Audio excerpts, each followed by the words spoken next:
Saw people, the video probably of people literally trying to break into the stadium during the event.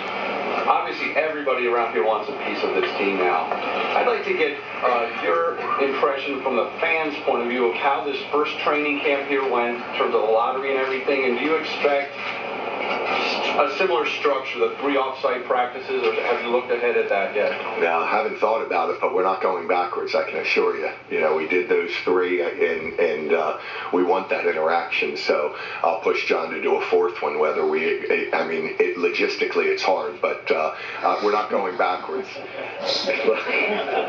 think we should commit to 3, maybe. That's all I committed to, 3. I said I'll work on them on the other.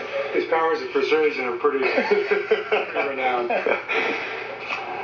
Peter, has already been addressed this question about 50 times more, but I want to ask Ozzie and Steve, during the 3-game losing streak and the 1-4 finish, how concerned were you, and was there ever a moment in there where you thought it was slipping away? Well, I engage in conversation with John 2-3 times a day. I think that's the strength of our relationship. So during that time, he and I were in constant conversation. And John knows I'm out at practice. I watch every practice tape. You know, he tells me what the game plan is, and I have an understanding of that. So he and I was able to sit there and talk through it.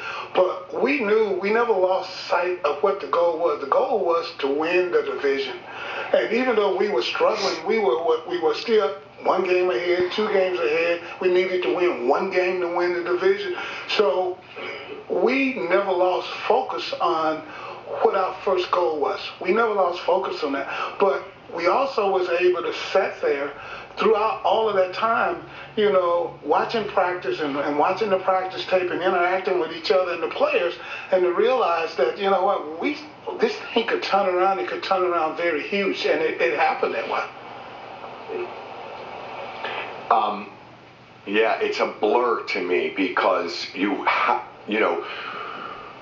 guys get to write about it all week, and we turn around and start worrying about the next opponent the next day. So like a 3-game losing streak really didn't register to me because, like I said, we weren't losing ground. I think Pittsburgh was losing at the time too, and so we were just kind of counting our blessings there at that point.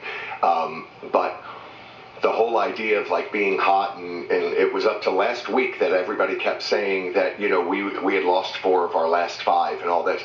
And, you know, they're picking and choosing what they want to do, because we lost 3 and then we turned around in a must-win game and beat up the Giants pretty good at home. And that got us clinched, and it got us the ability to rest our starters. And then we lost to Cincinnati, and they came up with this, lost 4 of their 5. They have no momentum going in.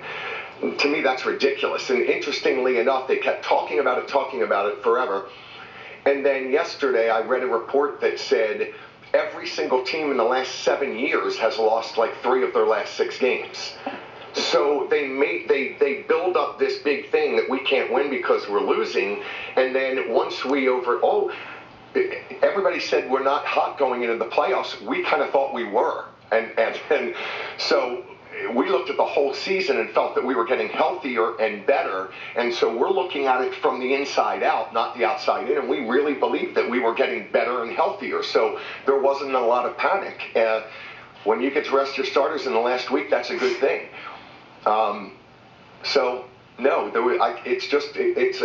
we're much more even keeled than the public.